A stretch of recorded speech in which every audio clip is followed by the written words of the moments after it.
بندے کو کہاں سے کہاں تک بندہ پہنچ جاتا ہے۔ اس لیے رسول اکرم صلی اللہ تعالی علیہ وسلم فرماتے ہیں جب صبح ہوتی ہے،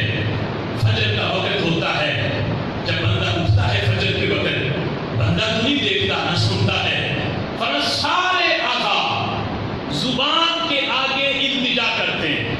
بندے کے رخسار بھی التجا کرتے ہیں، بندے کا چہرہ، بندے کی کمر، بندے کے کندھے بازو، بندے کی پشت، یہ سارے اعضاء زبان کے سامنے التجا کرتے ہیں۔ زبان سے کیا کہتے ہیں؟ زبان سے کہتے ہیں استقیمی، اے زبان تو ٹھیک رہنا آج سارا دن، تو آج صحیح چلتی رہنا، اگر تو صحیح چلی تو پشت کہتی ہے میں بھی محفوظ رہوں گی، مجھے بھی مکے نہیں کھانے پڑیں گے۔ چہرہ کہتا ہے اے زبان اگر تو سلامت رہی تو مجھے کوئی تماچے نہیں مارے گا۔ یہ سارے اعضاء زبان سے التجا کرتے ہیں، اگر تو صحیح چلتی رہی تو یہ پورا بدن یہ محفوظ ہے، اگر تو خراب چلی، کسی کو گالی دے دی، کسی کی غیبت کر دی، یہ دنیا میں تو یہ بدن محفوظ اگرچہ رہتا لیکن نہ قبر میں محفوظ ہے نہ حشر میں محفوظ ہے۔ اس لیے زبان التجا کرتی ہے کہ سارے اعضاء زبان سے التجا کرتے ہیں، اے زبان استقیمی، اگر تو ٹھیک رہے گی تو ہم بھی ٹھیک رہیں گے، ہم بھی محفوظ رہیں گے۔ یہ سارے اعضاء کی ہر روز زبان سے التجا ہے، جو اگرچہ ہمارے کان نہیں سنتے لیکن ان کانوں نے سن کے آج امت تک یہ بات پہنچائی ہے کہ جن کے بارے میں میرے امام نے کہا تھا دور و نزدیک سے سننے والے وہ کان لالے کرامت پہ لاکھوں سلام۔ میرے محبوب علیہ السلام نے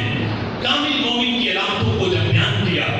تو ان میں ایک علامت میرے محبوب نے یہ بیان کی، فرمایا من سلم المسلمون، فرمایا المسلم من سلم المسلمون بلسانہ و یدہ، کامل مسلمان وہ ہے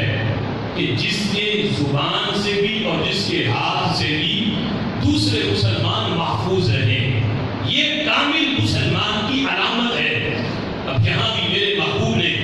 ہاتھ کی جگہ ہاتھ سے پہلے زبان کا ذکر کیا، حالانکہ بظاہر تو یہ ہے کہ زبان کی بنسبت ہاتھ سے تکلیف ہوتی ہے،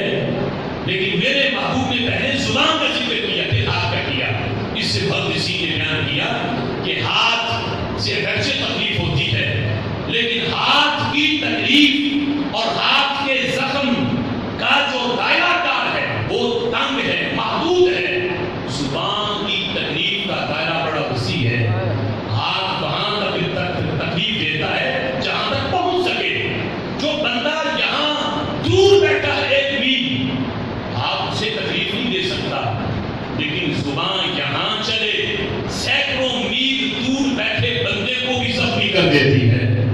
پھر ہاتھ سے زخم لگے، تلواروں کے، نیزوں کے، یہ بڑھ جاتے ہیں، نشان بھی چلے جاتے ہیں، لیکن زبان کے کیے ہوئے زخم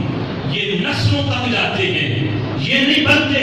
یہ ہمیشہ یہ یاد رکھے جاتے ہیں۔ اس لیے میرے محبوب نے فرمایا جتنی تکلیف ایک مسلمان دوسرے مسلمان کو زبان سے دے سکتا ہے اتنی ہاتھ سے تکلیف نہیں۔ اس لیے کامل مسلمان وہ ہے جس کے ہاتھ سے بھی دوسرے مسلمان محفوظ رہتے ہیں اور زبان سے بھی محفوظ رہتے ہیں۔ دوسرے نمبر پر رسول اکرم صلی اللہ علیہ وسلم، یہاں یہ بات قابل غور ہے اور یہ غیبت کے باب میں یہ مسئلہ اہم ہے کہ بعض اوقات کچھ جگہ ایسی ہیں کہ جہاں کسی دوسرے کے عیب کو بیان کرنا ضروری ہوتا ہے اور شریعت میں اس کی اجازت بھی ہے، یہ غیبت کے زمرے میں نہیں آئے گا۔ جس طرح محدثین کسی حدیث کی سند کو جب بیان کرتے ہیں تو راویوں پہ جرح اور تعدیل کرتے ہیں، یعنی راویوں پہ بحث کرنا جنہیں جرح اور تعدیل کہا جاتا ہے، تو اس یعنی محدثین بتاتے ہیں راویوں کے بارے میں بات کرتے ہوئے یہ راوی اس کے اندر یہ خرابی تھی، یہ جھوٹا تھا، اس کے اوپر اس کے زمانے میں اسے جھوٹا لوگ کہتے تھے، اس کا حافظہ کمزور تھا، یہ بات کرتا تھا بھول جاتا تھا، اس کو بھولنے کی بیماری تھی، اسے جھوٹ بولنے کی بیماری تھی، یہ عادل نہیں تھا، یہ سیکھا نہیں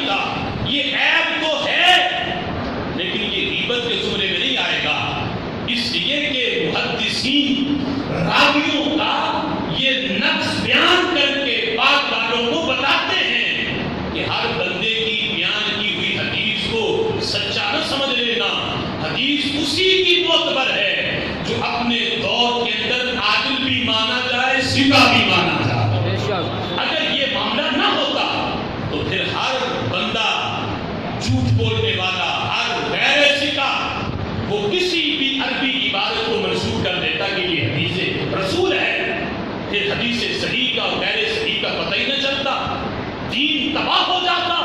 کہ وہ فرمان جو میرے نبی کا ہے ہی نہیں اسے بھی حدیث کہہ کے حضور کی طرف منسوخ کر دیا جاتا۔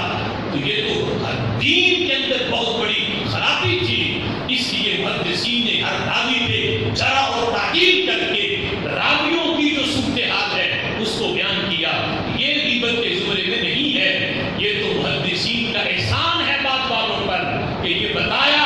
ہر بندے کی منہ سے نکلے ہوئے عربی کے لفظ وہ حدیث نہیں بنتے، جو ہر دور کے اندر جسے سیدھا مانا جائے، عادل مانا جائے، سچا مانا جائے، جب وہ کوئی بات بیان کرے قال رسول اللہ کہہ کے تو اس کی زبان سے نکلی ہوئی بات کو حدیث رسول کہا جاتا ہے۔ سبحان اللہ۔ یہ اس کی اجازت ہے شریعت میں۔ اور دوسرا بد مذہبوں کے شر کو بیان کرنا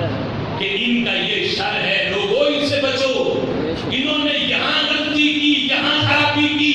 یہاں قرآن کے معنی اور مفہوم کو بدلا، یہاں حدیث رسول کو بدلا،